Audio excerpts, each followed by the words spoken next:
नमस्कार दोस्तों, स्वागत है आपका आपके अपने यूट्यूब चैनल चुन्नू जी के सेंटर पर। मैं राकेश कुमार राय उर्फ चुन्ना आपके लिए लेकर आया हूँ SSC MTS GK previous year question paper. आप देख सकते हैं ये जो क्वेश्चन पेपर है ये कब पूछा गया था, मैं आपको बता दे रहा हूँ। ये पूछा गया था आपका 6/10/2021 को, ठीक है, 6/10/2021 को प्रथम पाली में। तो चलिए स्टार्ट करते हैं वीडियो को और देखते हैं। पूरे 25 प्रश्न है इसमें। अब मैं इंग्लिश के साथ साथ आपको जीके का भी वीडियो अवेलेबल कराऊंगा। तो चलिए स्टार्ट करते हैं। पहला सवाल है कि लगभग 2500 वर्ष पहले सिंधु नदी को ईरानियों एवं ग्रीकों द्वारा किस नाम से पुकारा जाता था। देखिए ये जो है ना, ये 6 क्लास NCERT 6 क्लास में ये आपका फर्स्ट चैप्टर में ही दिया गया है। आप देख सकते हैं NCERT 6 क्लास के इतिहास बुक में, ठीक है, इतिहास बुक में फर्स्ट चैप्टर के नाम में ही ये दिया गया है कि ईरानियों एवं ग्रीकों द्वारा जो सिंधु नदी है, ठीक है, इसको किस नाम से पुकारा जाता था। आप इसको देख सकते हैं जाके। तो इसमें जो आंसर होगा वो क्या होगा, तो देखिए इसमें आंसर हो जाएगा आपका ऑप्शन बी, हिंदोश। सिंधु नदी का उद्गम तिब्बत में मानसरोवर झील से होता है, ठीक है, और इसे तिब्बत में शेरमुख या सिंधी वधान कहते हैं। और यहाँ से निकलने के बाद ये दमचोक नामक स्थान से भारत में प्रवेश करती है, ठीक है, और इसके पश्चात पाकिस्तान से बहती हुई अरब सागर में जाकर मिल जाती है। और मध्यकाल में जब तुर्क और ईरानी यहाँ से आए तो उन्होंने सिंधु घाटी से प्रवेश किया, ठीक है, तो वह सौ का उच्चारण ह करते थे, ठीक है, और इस तरह से सिंधु का अपभ्रंश हिंदुस हो गया, ठीक है। तो अंग्रेजों ने इस नदी को इंडस नदी कहा है, तो ईरान और ग्रीकों ने इसको हिंदोस कहा है। चलिए, निम्नलिखित में से कौन सी पुस्तक मुंशी प्रेमचंद ने लिखी है। देखिए मुंशी प्रेमचंद ने कौन सी पुस्तक लिखी है। सबसे पहले हमको ये बताइए मुंशी प्रेमचंद का पूरा नाम क्या था। धनपत राव श्रीवास्तव। धनपत राव श्रीवास्तव, इनका जन्म हुआ था 31 जुलाई 1880 को और इनका निधन हुआ था 8 अक्टूबर 1936 ईस्वी को। जो प्रेमचंद नाम से जाने जाते हैं और वो हिंदी और उर्दू के सर्वाधिक लोकप्रिय उपन्यासकार, कहानीकार एवं विचारक थे, ठीक है। तो उन्होंने जो पुस्तकें लिखी वो थी सेवा सदन, प्रेमाश्रम, रंगभूमि, निर्मला, गबन, कर्मभूमि, गोदान आदि। लगभग 1.5 दर्जन किताब उन्होंने लिखा था। तो इसमें क्या हो जाएगा, इसमें हो जाएगा आपका निर्मला। मैंने निर्मला भी आपको बताया। भारतीय संविधान का कौन सा भाग नागरिकता से संबंधित है। नागरिकता से, देखिए भारतीय संविधान का कौन सा भाग नागरिकता से संबंधित है, ये पूछा गया है। देखिए नागरिकता जो है वो संबंधित हो जाएगा आपका भाग 2। नागरिकता को संविधान के तहत संघ सूची में सूचीबद्ध किया गया है और इस प्रकार यह संसद के अनन्य अधिकार क्षेत्र में है। संविधान नागरिक शब्द को परिभाषित नहीं करता है, लेकिन नागरिकता के लिए पात्र व्यक्तियों की विभिन्न श्रेणियों का विवरण भाग 2 अनुच्छेद 5 से 11 में दिया गया है। चलिए आगे बढ़ते हैं। बासेल थर्ड, ठीक है, बासेल थर्ड मानदंड अर्थव्यवस्था के किस क्षेत्र से आता है। बासेल थर्ड मानदंड अर्थव्यवस्था किस क्षेत्र से आपका संबंधित है। देखिए बेसेल या बासेल बोलिए इसको। तो बेसेल थर्ड जो है मानक बैंकिंग क्षेत्र से संबंधित एक अंतर्राष्ट्रीय समझौता है, ठीक है। तो मानक बैंकिंग क्षेत्र से यानी बैंकिंग हो जाएगा। ये मानक बैंकिंग क्षेत्र में सुधारों की एक श्रृंखला प्रस्तुत करते हैं जिसके द्वारा बैंकों के विनियमों को सुधारने, जोखिम प्रबंधन और बैंकों का पर्यवेक्षण किया जाता है। बेसेल 3 मानक 2008 ईस्वी की मंदी के बाद लाए गए थे। चलिए आगे बढ़ते हैं। 1944 ईस्वी में ब्रेटन वुड्स में विश्व मौद्रिक सम्मेलन में कौन से भारतीय वित्त मंत्री भारत के प्रतिनिधि थे। देखिए इसका आंसर क्या होगा। 1944 में ब्रेटन वुड्स में विश्व मौद्रिक सम्मेलन में कौन से भारतीय वित्त मंत्री भारत के प्रतिनिधि थे। तो ऑप्शन डी हो जाएगा RK षणमुख शेट्टी। अंतर्राष्ट्रीय पुनर्निर्माण और विकास bank, international bank of reconstruction and development, IBRD का फुल फॉर्म है। और अंतर्राष्ट्रीय मुद्रा कोष जिसको इंटरनेशनल मॉनेटरी फंड IMF की स्थापना एक साथ वर्ष 1944 में अमेरिका के न्यू हैम्पशायर में ब्रेटन वुड्स सम्मेलन के दौरान हुई थी। ब्रेटन वुड्स सम्मेलन की आधिकारिक तौर पर संयुक्त राष्ट्र मौद्रिक और वित्तीय सम्मेलन के रूप में जाना जाता है और 1 से 22 जुलाई 1944 ईस्वी तक 44 देशों में प्रतिनिधि इस सम्मेलन में शामिल हुए थे। तो इसका राइट आंसर RK सन्मुख चेट्टी होगा। ठीक है। Indian super league ISL championship संबंधित है, किससे संबंधित है? देखिए, इंडियन सुपर लीग जो है ये आपका फुटबॉल लीग जो है फुटबॉल से संबंधित है। ये आपका भारतीय व्यावसायिक फुटबॉल लीग है। लीग में पूरे भारत में 11 टीमें खेलती हैं। ये अगस्त से मई के बीच खेली जाती है और फाइनल में श्रृंखला का विजेता घोषित किया जाता है। इसका गठन 2013 में किया गया था और भारत में स्थापित फुटबॉल के लिए सबसे पहला क्लब डूरंड कप है। ठीक है, जो एशिया का सबसे पुराना फुटबॉल क्लब है। भारत की पूर्व प्रधानमंत्री इंदिरा गांधी ने निम्नलिखित में से कौन सी पुस्तक लिखी थी? विंग्स ऑफ फायर या डिस्कवरी ऑफ इंडिया या माई एक्सपेरिमेंट विद ट्रूथ या माई ट्रूथ, क्या होगा? देखिए, इसमें जो है ये दो बुक, डिस्कवरी ऑफ इंडिया और एक्सपेरिमेंट विद ट्रूथ, ये आपका जवाहरलाल नेहरू और ये आपका महात्मा गांधी ने लिखा था। ठीक है, और इंदिरा गांधी ने आपका माई ट्रूथ लिखा था 19 नवंबर 1917 को। ठीक है, इनका जन्म हुआ था और 31 अक्टूबर 1984 ईस्वी को ये इनका निधन हुआ था। वर्ष 1966 से 1977 ईस्वी तक लगातार 3 पारी के लिए भारत की प्रधानमंत्री रही और उसके बाद चौथी पारी में 1980 से लेकर 1984 ईस्वी में उनकी हत्या तक भारत की प्रधानमंत्री रही।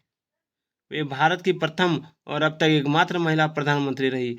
माई ट्रूथ उनके द्वारा लिखी गई पुस्तक है। प्राचीन भारत में महाजनपदों के शासक अपने क्षेत्र के नाम से डैश नाम से भागा नामक कर एकत्र करते थे। सवाल एक बार पढ़ लीजिए। प्राचीन भारत में महाजनपदों के शासक अपने क्षेत्र के डैश से भागा नामक कर एकत्र करते थे। टैक्स, भागा नामक टैक्स एकत्र करते थे। देखिए, इसका आंसर हो जाएगा आपका ऑप्शन ए। महाजनपद काल में किसान से उपज का छठा भाग कर के रूप में लिया जाता था, जिसे भागा कहा जाता था। इस काल में कर संबंधी व्यवस्था सुदृढ़ आधार पर स्थापित थी। योद्धा और पुरोहित करों के भुगतान से मुक्त थे। करों का बोझ मुख्यतः किसानों पर था। कर संग्रह करने वाले अधिकारियों में सबसे प्रधान ग्राम भोजक था। प्रारंभिक मनुष्यों यानी आदि मानवों द्वारा माइक्रोलिथ का उपयोग किया जाता था। देखिए, माइक्रोलिथ एक छोटा पत्थर का उपकरण है जो आमतौर पर चकमक पत्थर या चार्ट से बना होता है और लगभग 1 सेंटीमीटर लंबा और आधा सेंटीमीटर चौड़ा होता है। यूरोप, अफ्रीका, एशिया और ऑस्ट्रेलिया में लगभग 35,000 से लेके 3,000 साल पहले मनुष्यों द्वारा बनाए गए थे। माइक्रोलिथ का उपयोग भाले की बिंदुओं और तीर के निशानों में किया जाता था। ठीक है, तो ये क्या है? पत्थर का औजार है। निम्नलिखित में से किस बैडमिंटन खिलाड़ी ने कभी भी अर्जुन पुरस्कार नहीं जीता? देखिए, इसका आंसर क्या होगा? ऑप्शन बी, नेहा पंडित। बाद बाकी PV सिंधु, पारुल परमार और अश्विनी पोनप्पा ने अर्जुन पुरस्कार जीता है। बैडमिंटन खिलाड़ी थे ये। नवरात्रि के 10वें दिन को दशहरा या विजयादशमी के रूप में मनाया जाता है। देखिए, आप समझ सकते हैं, डैश नवरात्रि के 10वें दिन को दशहरा या विजयदशमी के रूप में मनाया जाता है। देखिए, शारदीय नवरात्रि खत्म होने के बाद 10वें दिन दशहरा मनाया जाता है। ठीक है, हर साल आश्विन मास के शुक्ल पक्ष की 10वीं तिथि के दिन दशहरा मनाया जाता है। भगवान राम ने इसी दिन रावण का वध किया था तथा देवी दुर्गा ने नवरात्रि एवं 10 दिन के युद्ध के उपरांत महिषासुर पर विजय प्राप्त की थी।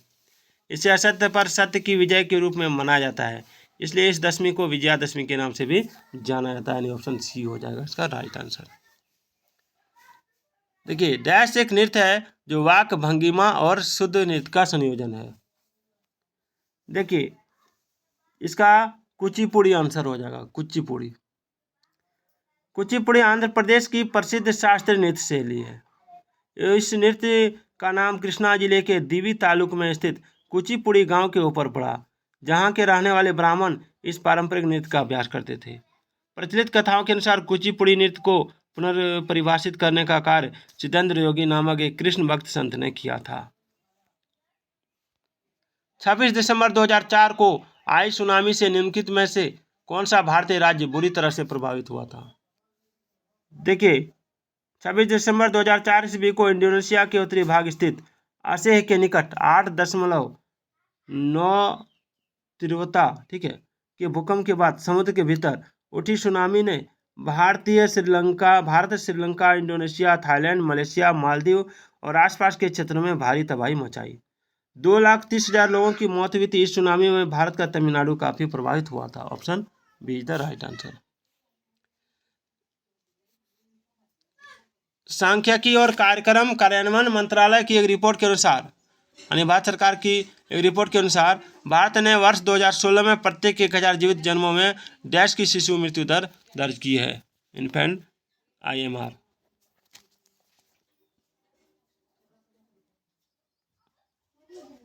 देखिए इसमें हो जाएगा आपका ऑप्शन बी 34, 1,000 पर 34। निम्नलिखित में से कौन सी गंगा नदी की एक सहायक नदी नहीं है? देखिए गंगा में आपका जो है उत्तर की ओर से आकर मिलने वाली नदी जो है वो मैं बता रहा हूँ। प्रमुख सहायक नदी है यमुना,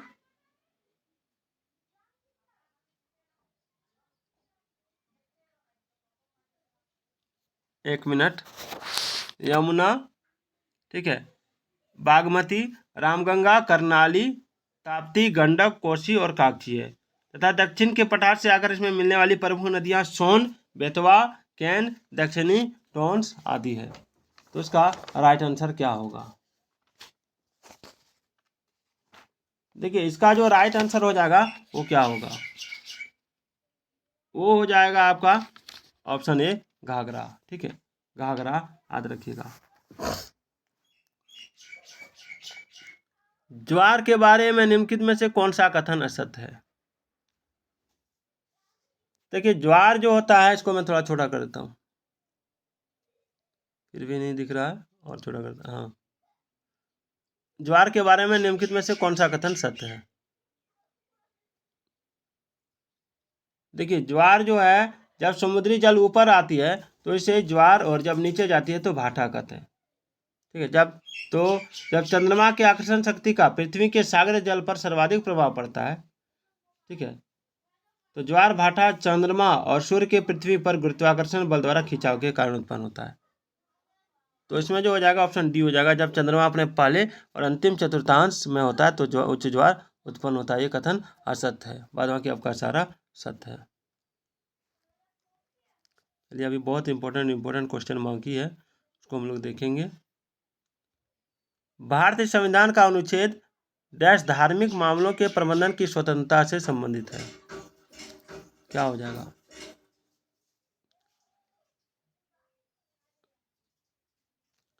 देखिए इसका राइट आंसर क्या होगा? भारतीय संविधान का अनुच्छेद डैश धार्मिक मामलों के प्रबंधन की स्वतंत्रता से संबंधित है, तो इसका राइट आंसर हो जाएगा आपका ऑप्शन बी 26, ठीक है।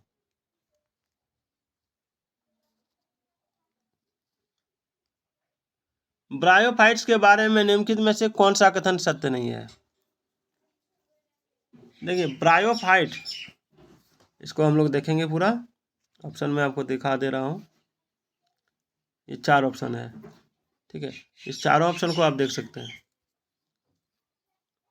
तो इसमें जो हो जाएगा वो हो जाएगा आपका ऑप्शन ए, कि पादप शरीर के एक हिस्से से दूसरे हिस्से में जल और अन्य पदार्थों के प्रवाह के लिए उनमें एक विशेष ऊतक की उपस्थिति पाई जाती है, ठीक है। तो ब्रायोफाइटा के अंतर्गत वे सभी पौधे आते हैं जिनमें वास्तविक संवहन ऊतक नहीं होते हैं, ठीक है, संवहन ऊतक नहीं होते हैं, जैसे मॉसेस, हर्नवर्ट और लिवरवर्ट आदि। पौधों के वर्गीकरण में ब्रायोफाइटा का स्थान शैवाल और टेरिडोफाइटा के बीच में आता है, और इस वर्ग में लगभग 900 वंश और 23,000 जातियां हैं, ठीक है। चलिए आगे बढ़ते हैं। 94 नंबर सवाल है कि 2017 में भारतीय क्रिकेटर कंट्रोल बोर्ड BCCI में लोढ़ा सुधारों के क्रियान्वयन की देखरेख के लिए भारत के सर्वोच्च न्यायालय द्वारा नियुक्त प्रशासकों की समिति COA में निम्नलिखित में से कौन सा व्यक्ति शामिल नहीं था? थोड़ा छोटा कर देता हूँ। देखिए इसमें जो आंसर हो जाएगा वो क्या होगा? इसका आंसर हो जाएगा आपका ऑप्शन C, माहिम वर्मा। ठीक है, माहिम वर्मा। इंडियन क्रिकेट में करप्शन, मैच फिक्सिंग और सट्टेबाजी के आरोप के बाद जनवरी 2015 में सुप्रीम कोर्ट ने लोढ़ा पैनल गठित किया है। इस कमेटी को बनाने का मकसद BCCI और भारतीय क्रिकेट में लॉ एंड ऑर्डर बहाल करना था। इस पैनल में 3 लोग शामिल थे। RM Lodha, retired chief justice थे ये, अशोक भान और R रविंद्रन। ठीक है, तो और आपका नहीं था तो माहिम वर्मा।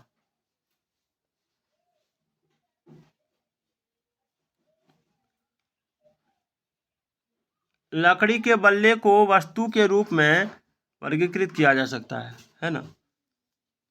लकड़ी के बल्ले को डैश वस्तु के रूप में वर्गीकृत किया जा सकता है।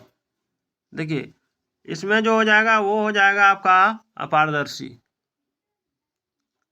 आंतरिक ऊर्जा, स्थितिज ऊर्जा और ऊर्जा डैश ऊर्जा का योग है। आंतरिक ऊर्जा जो है स्थितिज ऊर्जा और डैश ऊर्जा का योग है। कौन सी ऊर्जा का? देखिए ये हो जाएगा आपका ऑप्शन बी, गतिज ऊर्जा। हम भारतीय संविधान को अपनाने के उपलक्ष्य में हर वर्ष डैश को संविधान दिवस मनाते हैं। ये क्या हो जाएगा? ये हो जाएगा आपका